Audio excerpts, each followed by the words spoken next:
I'm leaning hawkish on pace. Overall, this tilts us dovish for the December meeting.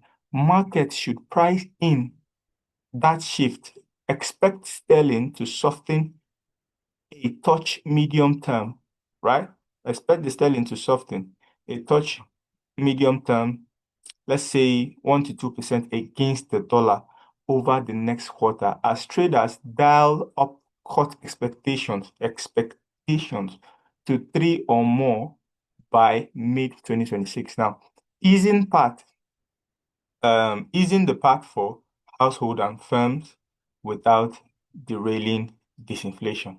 And this is actually cool. So the tune of the Bank of England has pivoted from being actually hawkish to now being dovish because of one of their dual mandates actually being under pressure, which is not inflation, but rather the labor market.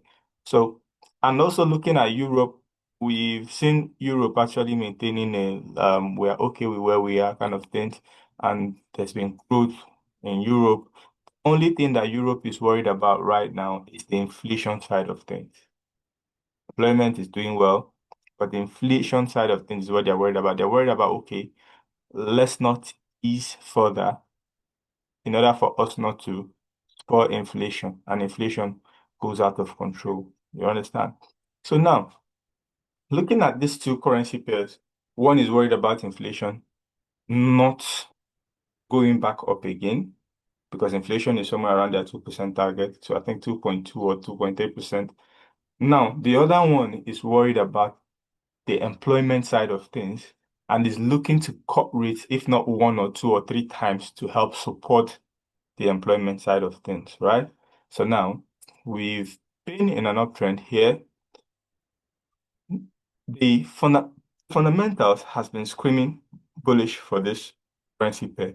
And even as we continue to pull back here, the fundamentals kept telling us, look, this is supposed to continue to the upside. Part of least resistance for Euro GBP should be to the upside. Now, it's our job as traders to try and time this market using technical analysis to see if technical analysis is just a good entry or green light go. And that's why I said you need best of both worlds. You can't trade fundamentals without the technicals, right? Because when you mix both of the best of both worlds, then you actually get what you're looking for. So here we have another demand on the low. I thought we actually come back to this one, but if we do, and the fundamentals